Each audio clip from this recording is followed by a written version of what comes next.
hindi ka taga-Tagkawayan kung hindi mo pa napupuntahan ito. At kung hindi ka nga taga-Tagkawayan, hayaan mo ipakilala ko sa inyo ang aming bayan. Ang aming bayan ng Tagkawayan ay nasa dulong bahagi na ng Quezon. At kung hindi nyo na itatanong, maraming masasarap na pagkain dito, magagandang lugar na pasyalan, at masasarap tambayan. At isa na nga rito ang Edling's Cafe.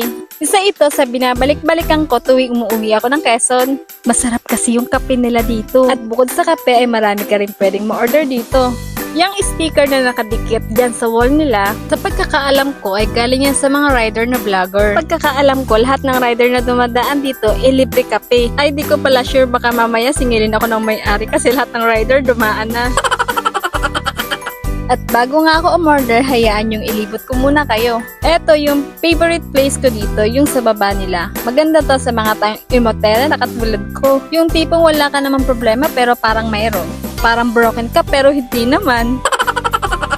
Pag tumatanda ka pa lang, gusto mo na lang katahimikan. Oo, matanda na ako. Hindi lang halata kasi maliit ako. Pero atin-atin na to, matanda na talaga.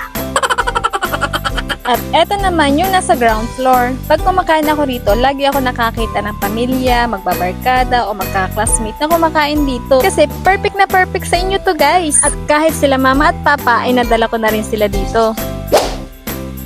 Sa totoo lang, sobrang ganda na at yaman ng bayan namin. Hindi lang siya gaanong kakilala ng karamihan. Hindi masyadong tanyag yung lugar namin. Pero hayaan nyo ipakilala ko sa inyo ng unti-unti at ang magagandang lugar na pwede nyo puntahan dito sa aming bayan. Naalala ko pa nung bata pa ako, ang pinaka-restaurant na namin dito ay yung Pagoda. Kung taga-Tagkawayan ka, maalala mo kung ano yung Pagoda. Pero sad to say, ngayon wala na yung Pagoda. Napaka-iconic at old-fashioned din ang restaurant na yun. Nakakapanghinayang nga lang kasi nalaman kong close na nga daw siya. At ang sabi nga nila, kapag may nawawala ay may pumapalit. And yes, sobrang dami na po na kainan at mga bagong bukas na restaurant dito sa Tagkawayan. Huwag kayong mahiyang pumunta rito at sumaglit dahil lahat kayo ay welcome po sa bayan ng Tagkawayan. So, okay na kayo. Tara, order na tayo. Huwag kayong mag-worry sa price dahil yung 100 nyo ay may halaga na rito.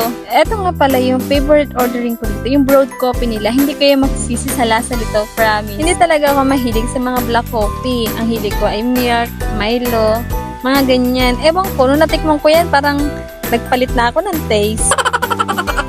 Kasama ko nga pala yung kapatid kong GJSS.